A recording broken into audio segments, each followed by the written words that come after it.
All right. Well, thanks for being here with us today. If it's your first time, we're glad that you're with us. And we are in a series. We like to package our messages in a series. We're in a series called Throwbacks. And what we're doing is looking at these really old throwback classic stories. They're some of the most well-documented stories really in all of human history. And it's amazing how they can speak to us even now, literally thousands of years later. What I told you early on in the series is that one of the cool things about these stories is that these would have been the stories that Jesus was told when he was a little boy. He would have grown up hearing these stories, and for him, as part of the ancient Jewish community, these stories for him would have been understood as really family stories, because the ancient Jewish people understood themselves to be part of a family. There was Abraham, Isaac, Jacob, and they had kids, and it was one big family. So really for Jesus, these were family stories, which reminds me of a story, family story. So years ago, my wife, Allie, when she was in preschool, you might have met her. She's downstairs in the kids area, I think. Yep. If you need a visual, this is what she looked like, probably around preschool age. Yeah, cute, right? That's a t-shirt tied around her head. She's got some spunk, still does. So that's probably her around preschool age. She did not like going to school. She didn't like her preschool. And one day, she's in the car with her grandmother who's driving her to school. And while she's sitting there, she closes her eyes, she folds her hands, and out loud, she begins to pray in the car with her grandmother. And she says, "Dear God, please don't let Granny bring me to school." And so that day, she spent the day with Granny. And I don't know, I heard that story, I'm like, is that cute childlike faith or is that next level manipulation, you know? Anyway, that was her, request to God that conveniently Granny heard as well. Here's my question for you. Here's where we'll start, all right? Imagine you had God's ear. And maybe you got to humor me a little bit if you're somebody who doesn't believe in God. Let's pretend there's a God and you have his ear. Maybe you're speaking to him like someone speaks with a friend. And you can ask him for anything and you know he's going to answer you. What would you ask for? Think about it, honestly. And you can't ask for a million more wishes. For me, when I was growing up, I would try to pray before I went to sleep. And frequently, prayer was usually about the same thing. I would ask God to forgive me for everything wrong that I did. And then every once in a while, but somewhat regularly, I would ask God, this was when I was in elementary school, I would ask him to make me wake up in the morning and be 7 feet tall because I wanted to play in the NBA, which didn't work out. And I knew he couldn't just do that, or all my friends would also want to be 7 feet tall and maybe start praying, And so I was thinking maybe he could change everyone's memory as well so that they just always saw me as 7 feet tall. And then that was my plan. I feel like I figured it out for him, but he still hasn't come through for me. So one thing, right? Imagine if you could ask God for one thing. The story that we're looking at today, there's somebody who asks God for one thing. He's in a tough situation. He's in a world of uncertainty. He's recovering from some disappointment, maybe feeling a little bit hopeful, but for the most part, he's just got no idea of what's before him. And he asks God for something. And I'll be upfront with you. What I'm trying to get out of this morning, my agenda, what I want is for you, whether you believe everything we say or nothing or somewhere in between, no matter where you are with your faith, I want you to ask God for this same thing. For the guy that we're looking at, for him it was exactly what he needed. And while reading it for me kind of caught me off guard and may catch you off guard as well, I genuinely think this could be, no matter where you are in your life, this could be exactly what you need. This one thing. So our story, all right? We got to start out by zooming out big, okay? So you got to be a little bit patient with me. If we super zoom out, take the Bible, all right? Maybe some of you are familiar with the Bible, probably some more than others. The Bible, for the most part, is divided up into two parts. There's the Old Testament, and then creatively named, there's the New Testament. One came before the other. And here's what you need to know. This is an oversimplification, an overgeneralization, but it might help you understand it a little bit. The Old Testament is God showing himself to the world in the form of a nation. And how he's going to use that nation and what's going to happen with that nation, it's Israel. I'm going to show myself to the world through this one nation, Israel, which is kind of also like a family, like I talked about before. The New Testament is God showing himself to the world through a person. And that person is Jesus, right? And so Jesus actually isn't even in the whole beginning part of the Bible, or at least not by name, right? And so I remember I was talking to somebody who's like, why are the Jewish people always coming up? Why are we always talking about Israel, right? Well, that's why, because the whole beginning part is about Israel. It's the history of ancient Israel. It's also why we talk about Jesus a lot, because the whole second part is all about Jesus. But it's God showing himself to the world. Okay, so this whole idea of God showing himself to the world in the form of a nation, it started pretty early on. There's a guy named Abraham, and God speaks to him and says, I'm gonna make you, your family, into a great nation. He was old at the time, but there were gonna be kids that came from him, and then their kids, and their kids, and their kids, and their kids, and it was gonna be one big family. And he's like, you're gonna have land, it's gonna be fantastic, right? And that's how God's gonna show himself to the world. Now, if you know the story, again, I'm flying through this, and it might be oversimplifying, but they got bigger and bigger and bigger. It was Abraham, Isaac, Jacob, bigger and bigger. And then all of a sudden, there was another nation that started to feel a little threatened by how big they were getting. And so they put them into slavery. This was the nation of Egypt. And so the Jewish people, instead of being free in their land, flowing with milk and honey, they were now in slavery for hundreds of years. And during that time, we meet someone named Moses. Moses, anybody familiar with Moses? All right, so 10 Commandments. If you've seen 10 Commandments with Charlton Heston, it's on every Easter. It's not really that great, so it kind of drags a little bit. But that's what that story is about. If you've seen Exodus, Gods and Kings with Christian Bale, also not that great, also not that accurate, but kind of helps you get the idea, story of Moses. Or The Prince of Egypt, Disney and DreamWorks. That's probably the best one out of all of them, but it's a cartoon. It's the story of Moses. If you don't know it, Moses is the guy who's gonna take these people out of slavery, out of Egypt, and bring them to their land. He goes before Pharaoh, who's running the whole operation. He's like, let my people go. Amazing story, all these signs. Eventually, they get out and they cross through the Red Sea. We're going somewhere with this, all right? Stick with me. They cross through the Red Sea. So Pharaoh lets them go, but then he kind of changes his mind, starts chasing them. Moses splits the Red Sea. They get through, they're on the other side. Red Sea closes, out of slavery. Cool, exciting, right? But think about this. They're like, well, now what? Where do we go from here? What's our life gonna look like? What are we gonna eat? How long is this gonna, are we here? Are we not, right? And so there's all these questions when they get through the Red Sea. They stop at a place called Mount Sinai. Maybe you've heard of that. Not Mount Sinai on Long Island, Mount Sinai somewhere else, all right, far. They get to Mount Sinai. Now, Mount Sinai is where they stop after they get out of the Red Sea. It's supposed to be, it's basically like a rest stop, you know? It's like if you've ever traveled off of Long Island, hopefully you have, it's like New Jersey. You know when you get to New Jersey?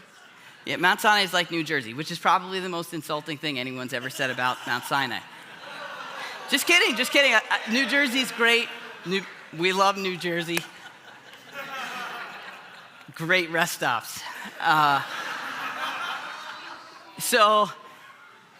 right, the Giants are there too. They're great, all right? But there's a little, Okay, so anyway, but seriously, if you've gone off of Long Island, you gotta fight through the city and the tunnels and the bridges, and it's hard, and everyone gets super aggressive once you get to that area. And as soon as you get through, you get to, whatever, the Clara Barton rest stop or whatever it is, and it's like, we made it. That's kind of like what they were going through. I'm being serious here. They get through the Red Sea, and they're like, now where do we go?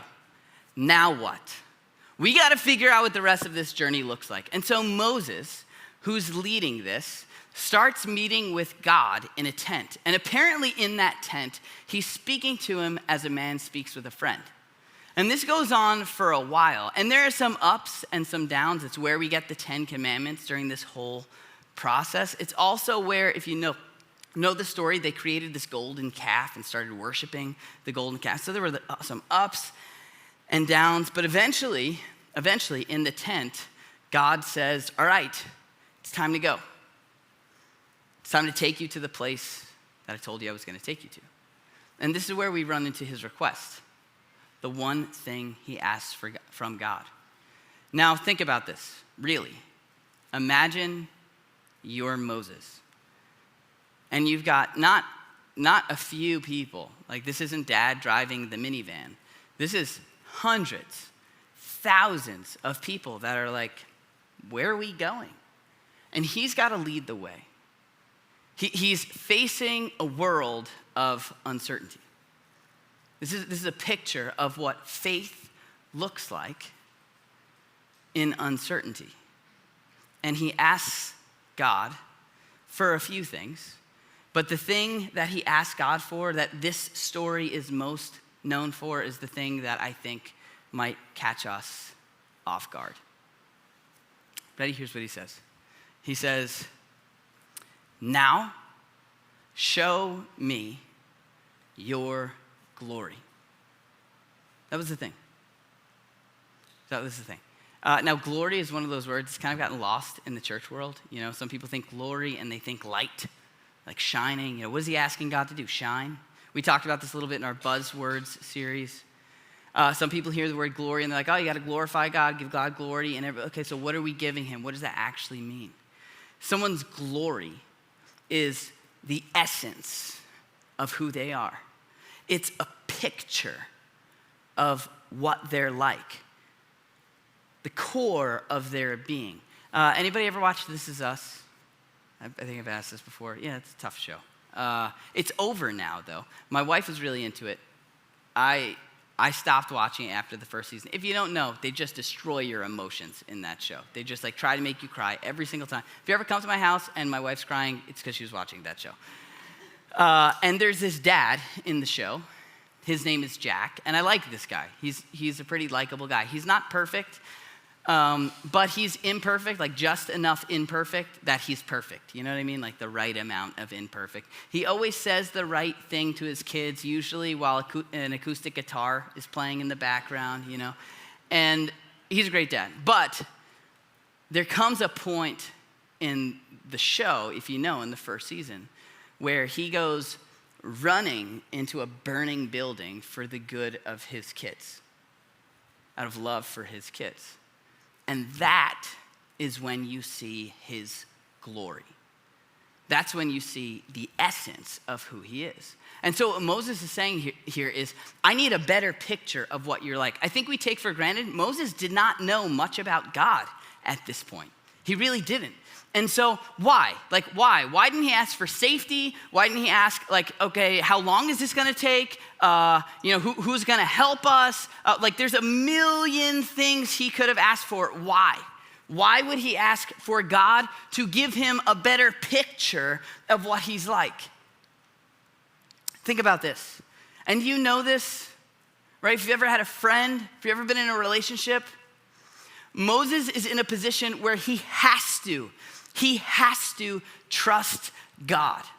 He is being asked to base his future off of the things that God says, to listen to God on a regular basis in a world of uncertainty, in his everyday life. And we don't trust what we don't know. You know this, right? It's why you never go on a blind date and meet them in a dark back alley, because you don't know them, so you don't trust them. It's why you're slow to give out your bank information if you ever do, because you don't know someone that you don't trust. Trust needs something to grab onto. And yet often, I don't know if you've realized this, if you've been in the church world for a while, sometimes we don't apply this logic to God. We start the conversation with obey him, which is really saying trust him. Trust that he is concerned for your good.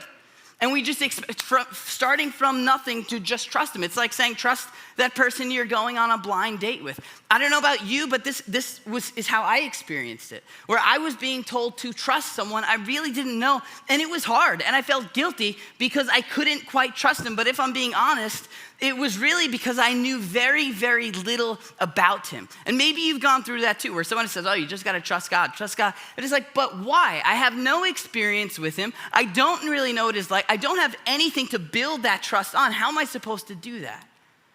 And so Moses is asking for a better picture, a clearer picture of what God is like. And so here's what we have to ask before we go any further. Honestly, for real, what do you picture when you picture God? What do you picture? What comes to mind when you think of God? And how does that make you feel? Like for me, I remember very vividly when I was growing up, one of my earliest memories, I ran into my parents' room, I jumped into their bed, my dad was in bed and he had a necklace on. And on the necklace was the Christ head. It was a picture literally of Jesus' head with a crown of thorns, his eyes are closed, his head's down. And I looked at my dad and I said, who's that? And he said, that's God. And for me, for whatever reason, it stuck with me. That picture, that's what I pictured. And then a little while later, I went to church.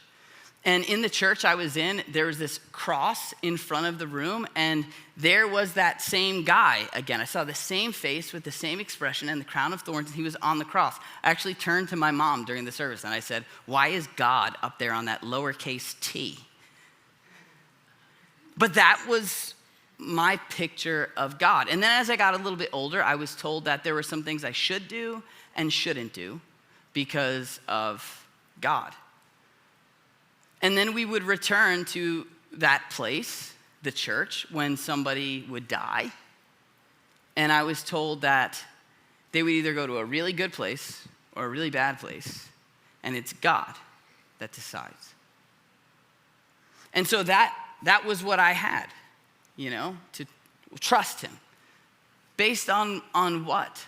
On the power that he has?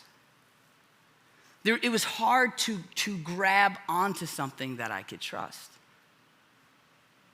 And so here's what God says.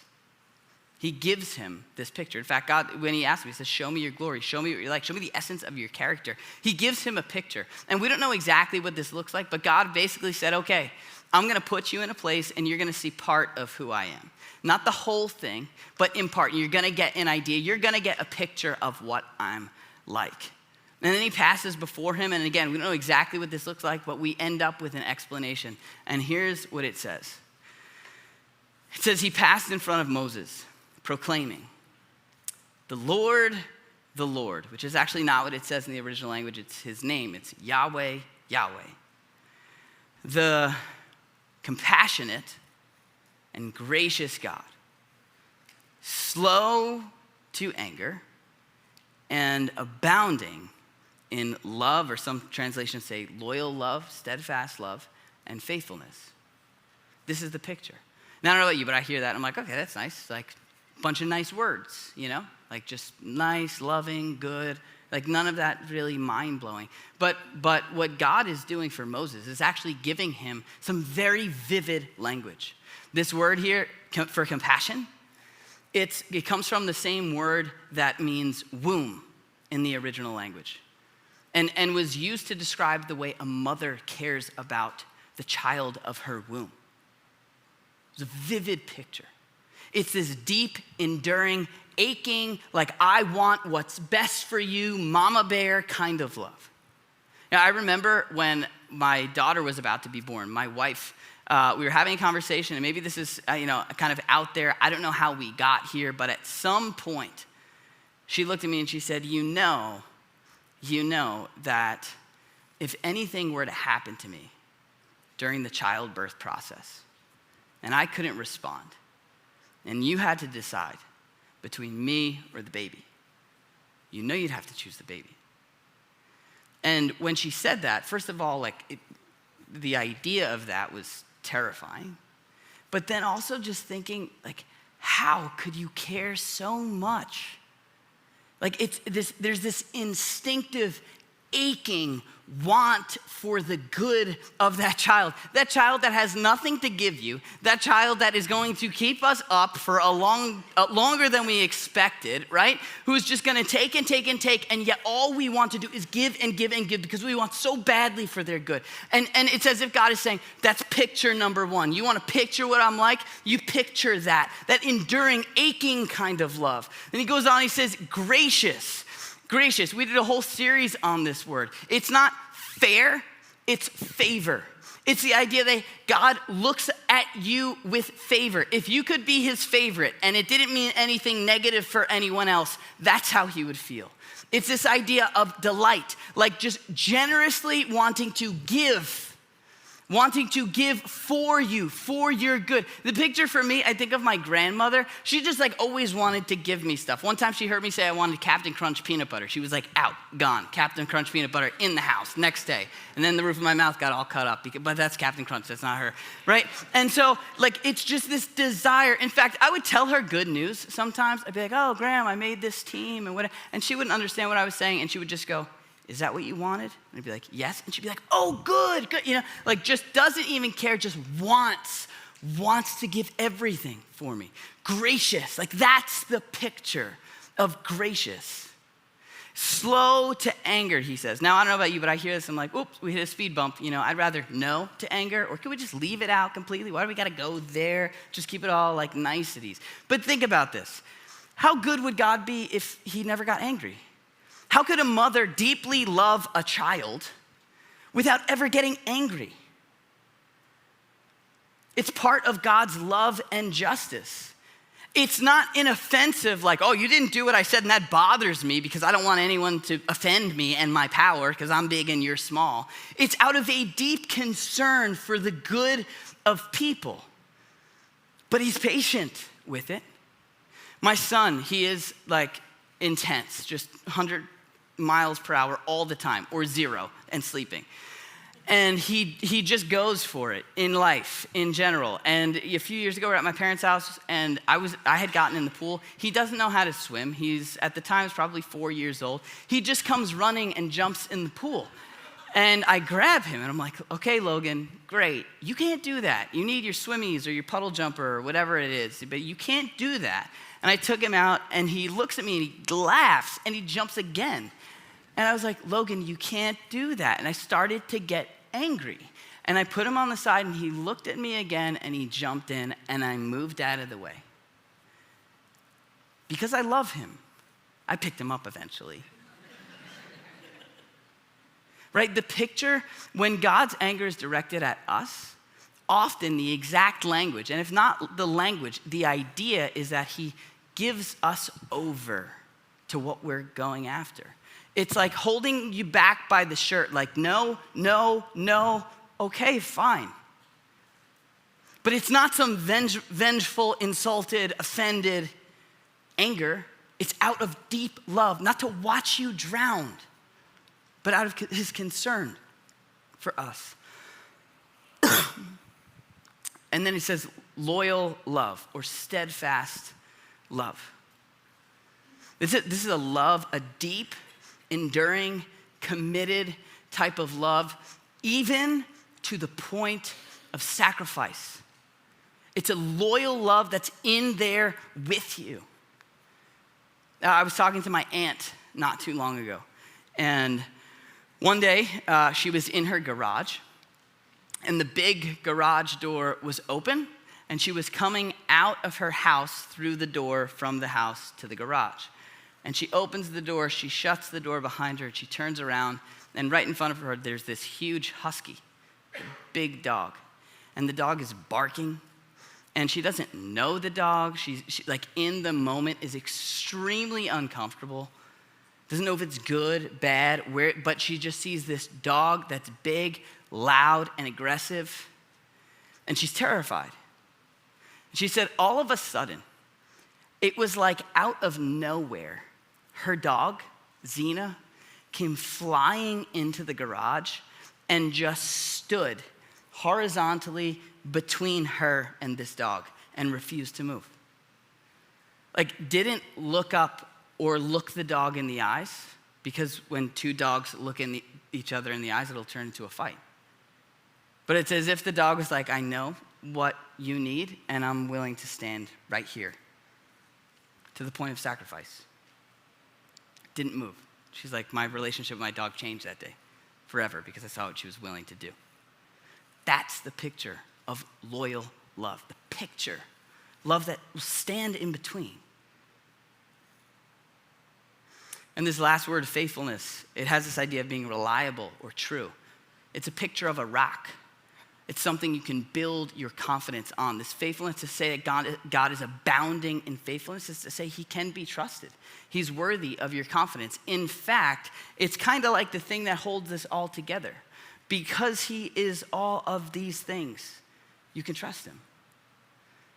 And he's saying to Moses, like, that's, when you go out there, that's the picture I want you to have of me. That's what you need to carry with you. This is the better picture of God that Moses is asking for. This is the better picture.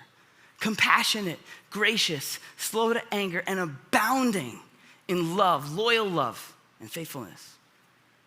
So here's the question. Is this your picture? Honest, really. Are these the feelings that rise to the surface when somebody mentions God? If you're like most people I know, most people in this area, you don't see God as compassionate, you see him as cold and distant. Not a mother who is deeply concerned about her children, but a cheap babysitter. If you're like most people, you don't see God as gracious, who wants to just give, who wants for you. You see God as someone who wants from you. Here are my list of demands, and if you don't do them, we're gonna have problems. If you're like most people, you don't see a God who is slow to anger out of his love for you. You see a God who is quick to anger, who's ready to drop the hammer, who's easily offended, who wants people to listen to him because he's big and we're small, and if you don't, well, you better watch out. If you're like most people, you don't see a God who loves loyally, a God who will stand in between, knowing exactly what you need and willing to stand there to the point of sacrifice. You see a God that you have to prove yourself to, a God who you have to perform for, or he's out, and then you're not right with him. Not one who'll stand with you, not one who won't let you down, who won't let you drown. And so if that's your concept of God, which is common, and you have trouble looking at him as faithful, like someone you can trust, I don't blame you. And I don't think he would either. That's not someone that you give your life to. That's not someone that you base your decisions off of. That's someone you run from, or at the very least you try to appease. For me, this was my story. I honestly, what would happen is I'd go to a church service or hear a good song or somebody would say something that kind of challenged me or moved me, and I'd feel like, all right, let me give it a try. And so I would try to listen to a God that honestly I was just pretending to trust and like. But I would have never articulated that. There's a guy, his name's A.W. Tozer. He says that, or he said, he passed away, but he said that what comes to our mind when we think about God is the most important thing about us. Because this is what will determine if you're willing to take a step that's hard. This is what will determine whether or not you're willing to trust him when life is uncertain. If you know he's in your corner and he's behind you, it may not make this step easy, but at least you can know you can rest. Now, I told you when in this story, when God tells Moses, like, okay, you're only gonna see part of me. Hundreds of years later, Jesus comes. And John, who was with Jesus his entire ministry, the whole time Jesus was doing the stuff that he was known for, after Jesus leaves, John writes everything he can remember. And he writes in his letter that he says, we have seen his glory. We have seen, being with Jesus, we have seen the essence of who he is. And what Jesus explained at the Last Supper was that he was about to be glorified, like you would see his glory when he went to the cross. Like he wasn't going there to shine. He wasn't going there to look good or to get credit. He was going there like Jack Pearson running into the burning building. He was going there to express just how far he would go for you, for me, to show his true colors. And that's where we see the picture of God most clearly, in Jesus, and how far he's willing to go for us. And so what if you asked God for a better picture? No matter where you are in your faith, like even if you believe none of this, what if you went home and just prayed and asked God to show you what he's like? What if you looked for some answers yourself? Maybe you hang around here with us on Sundays and just be open to the fact that maybe he's better than you thought he was. We believe that when you're facing uncertainty or when you're facing the everyday struggles of life and you need to decide whether you're gonna listen to God or not, we believe you need to know that you have the enduring love of a mother behind you. We believe that when you're thinking about your future and if God can be trusted with your plans, you need to know that there's a God who finds joy in your joy, who wants the world for you, who's gracious. We believe that when you're in a mess that you made yourself and you might feel like God has abandoned you, you need to know that he's not here to watch you drown. And when life feels like it's pinned you in the corner of your garage, we believe that you need to know that there's a God who stands in for you, that he loves you to the point of sacrifice.